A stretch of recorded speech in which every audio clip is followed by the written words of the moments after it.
O Internacional se reapresentou após o empate contra a equipe do Cuiabá fora de casa e já se prepara em pouco tempo para enfrentar o 9 de outubro na decisão da primeira fase da Copa Sul-Americana. Precisa vencer e também observar o resultado do Guairenha, adversário direto, para passar para a próxima fase. E Mano terá algumas alterações na equipe, com a possibilidade da permanência de Bruno Mendes praticamente descartada. O Internacional observa no mercado nomes de zagueiros. E ao longo desse domingo, 2 jogadores tiveram seu futuro vinculado ou especulado no Internacional, que também busca a contratação de um atacante. E mais cedo a gente falou sobre isso. Existem questionamentos em relação à titularidade de Daniel, mas questionamentos apenas no ambiente externo, porque no vestiário tá todo mundo fechado com o camisa 1 do Inter. Esse é o Diário do Inter KTO, de domingo, 22 de maio de 2022. Tudo bem, gente? Obrigado pela participação aqui. Não esquece de deixar teu like, te inscrever, de ativar as notificações. Bora falar do Internacional aqui na Dupla. Nesse vídeo a gente faz um resumo de tudo que aconteceu nesse domingo, e foi um domingo de retorno para Porto Alegre. Os jogadores já estão na capital depois do empate fora de casa contra a equipe do Cuiabá, e teve treino pela parte da tarde no CT Parque Gigante. Primeiro treino ainda sem a presença dos titulares, ou de todos os titulares, né? O Mano Menezes pôde movimentar aqueles jogadores que não atuaram durante toda a partida contra o Cuiabá, e muitos deles que serão titulares na partida contra o 9 de outubro, que é na terça-feira pela Copa Sul-Americana. Com todo o grupo à disposição, o Mano vai ter um treinamento, que é nesta segunda-feira, e ali ele vai definir o time titular, que já está bem encaminhado, tá? As preservações feitas na partida contra o Cuiabá, fora de casa, elas justamente indicaram qual vai ser o time titular no Beira-Rio na terça-feira. Daniel, Bustos, Vitão e Bruno Mendes, com René na lateral esquerda. O meio-campo com Dourado, Edenilson, Depena e Tyson, Wanderson e David. Esse o provável time do Internacional para encarar o 9 de outubro. Lembrando que o Alan Patrick, por exemplo, ele não pode jogar na Copa Sul-Americana porque ele não está inscrito, e aí o Tyson, que foi preparado para essa partida, vai começar como titular justamente nessa vaga do Alan Patrick. O Wanderson joga, o David vai seguir no time, o Depena volta pro time titular, ele que foi preservado no jogo contra o Cuiabá, entrou só na segunda etapa, assim como Rodrigo Dourado também foi preservado, volta pro time. A equipe está encaminhada para encarar o 9 de outubro.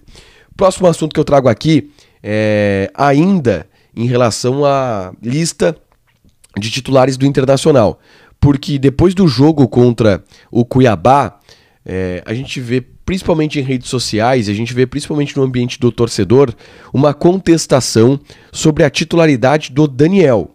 E muita gente pede o Kehler como titular. E aí eu vou dar um parecer sobre isso também dentro do que acontece nos bastidores colorados. O Daniel é um goleiro que desperta muita confiança, tá? Aliás, foram vários os jogos em que o Daniel salvou o Inter. Eu lembro do jogo contra o Guairenha, por exemplo, o jogo contra o Independiente Medellín, o Daniel salvou o Inter em algumas oportunidades.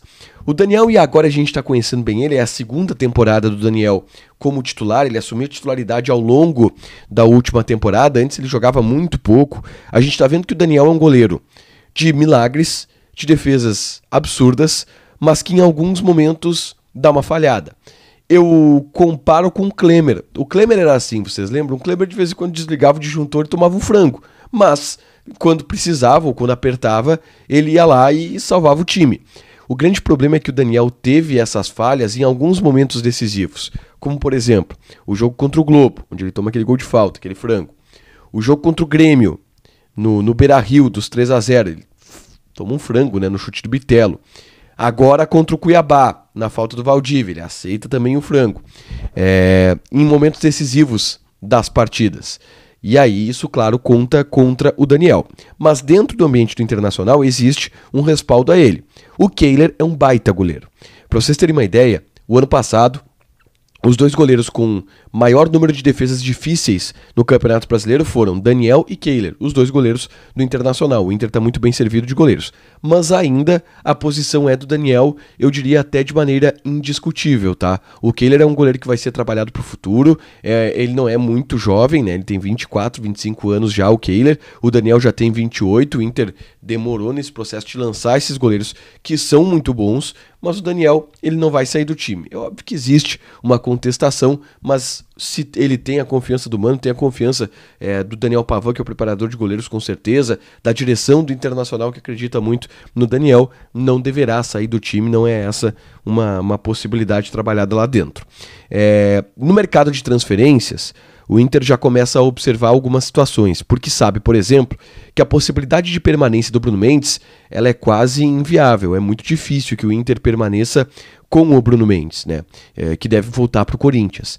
E aí o Inter, ao longo desse domingo, a gente ficou sabendo de 2 nomes, deu uma olhada no mercado em busca de zagueiros. Um dos nomes sondados foi o do Felipe, zagueiro de 31 anos do Atlético de Madrid, que foi campeão brasileiro, por exemplo, com o Corinthians, com o Tite. É um baita zagueiro o Felipe, ele estava com o contrato se encerrando lá no Atlético de Madrid. O Inter deu uma olhada, ele acabou renovando com o Atlético de Madrid. Mas só o fato do Inter ter observado, ter buscado informações, mostra que o Inter já estava atento a essa situação de mercado na zaga e poderia ter tentado alguma coisa com o Felipe. O outro nome, ele tem uma situação um pouco mais quente, que é o Adrielson, tá? O Adrielson, ele pertence ao Sport e está emprestado para o Al-Was dos Emirados Árabes, que é o time, por exemplo, que é treinado pelo Odair Hellmann. Só que o contrato dele de empréstimo com o clube árabe está se encerrando. Então ele deve voltar para o Sport, só que ele não quer seguir no Sport. E aí está observando algumas propostas de clubes do futebol brasileiro. O Al-Was tentou fazer a opção de compra do jogador, o Sport não aceitou a proposta feita pelo clube árabe e ele está no mercado e, de acordo com o pessoal da Revista Colorada, informação do pessoal da Revista Colorada, o Al-Was, o Adrielson, está na mira do Internacional. Então a gente vai ficar de olho nessa situação do Adrielson, o Inter pode querer buscar esse quinto zagueiro pro elenco, né? Até porque sabe que o mercado ano que vem vai embora. E fica com o Kaique, Moledo, o Vitão e esse quarto zagueiro que pode vir a ser o Adrielson. Essa é a informação do Adrielson do pessoal do Revista Colorada. Em relação ao Felipe, do Atlético de Madrid, quem trouxe a informação foi o Jorge Nicola. Movimentações que aconteceram ao longo desse domingo, tá? Hoje mais cedo eu publiquei um vídeo falando sobre o grande problema do Mano Menezes na escalação atual do Internacional, que é centroavante. Tá? O Inter não tem centroavante confirmado, titular, e o restante do time está praticamente definido. Falta a posição do centroavante. E esse é um problema que o Mano vem tendo. Eu falei sobre a possibilidade de negociação com o Brenner, do Cincinnati, que inclusive foi afastado por motivos disciplinares lá na Major League Soccer. Então vai ali em cima e dá uma olhada no vídeo que a gente publicou hoje à tarde para saber mais sobre o que o Internacional pensa e busca em relação a centroavantes. Para fechar, senhores, vamos falar de KTO. Seguinte, eu tô até um pouco sem voz porque hoje eu participei da Copa Solidária KTO. Um evento das emissoras de rádio patrocinadas pela KTO. Estávamos nós da Band, a Gaúcha, a Atlântida, a Rádio Inferno, a Rádio Pachola e a Rádio Grenal. E o nosso time ele foi muito mal, do treinador aos jogadores. Eu não consegui jogar nada, tá? Eu saí pistolaço com a minha atuação porque eu não consegui jogar, não acertei um passe. Uma tirícia absurda, Tiger Junk, na partida. Mas a confraternização, o pagode depois do jogo, aí Tiger Junk jogou. A gelada depois do jogo, Tiger Junk jogou. Dentro de quadra, faltou bastante. Mas agradecer todo mundo que ficou na audiência, todo mundo que mandou mensagem, todo mundo que torceu pela gente, todo mundo que se decepcionou com a gente, riu com a gente tá debochando mesmo porque o nosso time foi horroroso, muito abaixo das expectativas, mas foi bem legal o evento. Agradecer a todo o pessoal da KTO que fez esse processo de confraternização e parabéns para a Rádio Gaúcha que foi campeão. Montaram uma panelinha lá, né, mas conseguiram ganhar o campeonato. Valeu, gente, deixa teu like, te inscreve, ativa as notificações que vai ter mais conteúdo aqui no canal. Beijo!